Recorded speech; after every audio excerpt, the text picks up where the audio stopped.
fearless man of Stone Mountain. He saved many people from terrible deaths. Elias Nour was an electrician by trade. All day he worked at his trade, taking care of the electrical equipment that people used in their homes. And for 30 years he also ran a rescue service on Stone Mountain. Many of the people who visited Stone Mountain, 15 miles from Atlanta, Georgia, got into trouble. During those 30 years, 7 died on the mountain. But Noor saved the lives of 34 others. This perhaps set a record for the number of mountain rescues made by one man. He carried on his rescue service without pay. And often without thanks. Every year thousands of people come from all parts of the United States to visit the Granite Mountain, which rises 650 feet above the country around it. People come here to see the memorial to soldiers of the South who lost their lives in the Civil War. The work on the memorial was started more than 45 years ago on the north face of the mountain. Later the work was stopped. But from the road below people could see the figures of General Robert E. Lee, Jefferson Davis and Stonewall Jackson carved into the granite wall of the mountain. During those years sightseers followed the old Indian Trail to the top of Stone Mountain.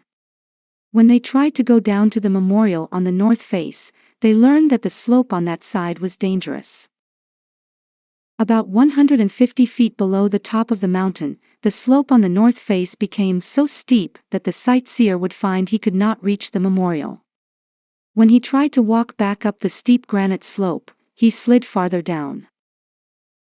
If he had just stayed still and called for help, he would have been all right. But he could not lie still and wait. For some unexplained reason, he continued to try to reach the top. Then he slid farther and farther down toward the memorial's 400-foot precipice. Noor's first rescue.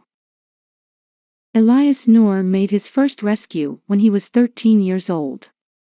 He lived in a little town near the foot of the granite rock. He had visited the mountain so often, climbing all over it, that by the time he was 13 he knew every stone and crevice.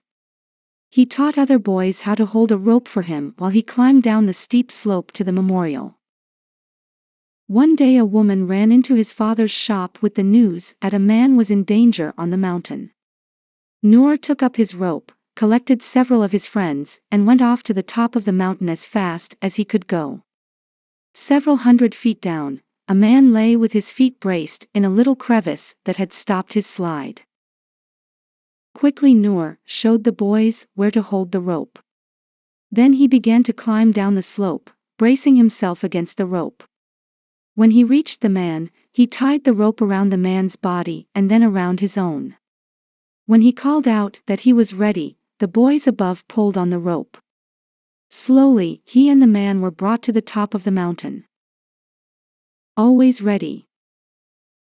Noor's method of rescue remained the same through the years. While working at his job as an electrician, he kept his ropes ready nearby. The moment anyone heard that another sightseer was in trouble on the mountain, the call went out for Noor. He stopped whatever he was doing, collected a few helpers and hurried to the mountain.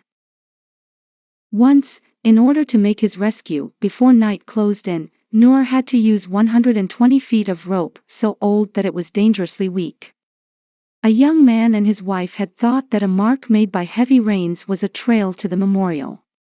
When they found that they could not get back to the top, the man told his wife to remain where she was. He would look for some other way down.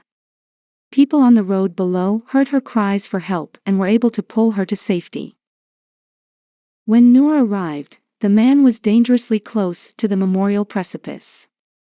He could not move forward, and he could not move back. Noor had himself lowered 485 feet. That was as far as his good rope would reach, but he was still far from the man. A car was on the way from town with more rope, but night was already coming down on the mountain. Noor knew that he could not wait. He returned to the top and added the piece of old, weak rope that, in his hurry, he had picked up when called to the rescue. Then, asking God for help, he went over the side again. Fortunately, the rope held.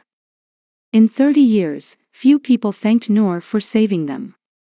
Usually they were so frightened by their experience that they just wanted to leave the place quickly. Dogs, and Noor rescued 6 of them, were more grateful. They wanted to stay with me forever after. He said. Several years ago, the government of Georgia established the Stone Mountain Memorial Association. The association was asked to take care of the memorial and to make the slope above it safer. Noor said he was glad to know that Stone Mountain would become a safer place for sightseers. But until it was really safe, he planned to keep right on helping people. When anyone is in trouble, He said, I just have to go and get him.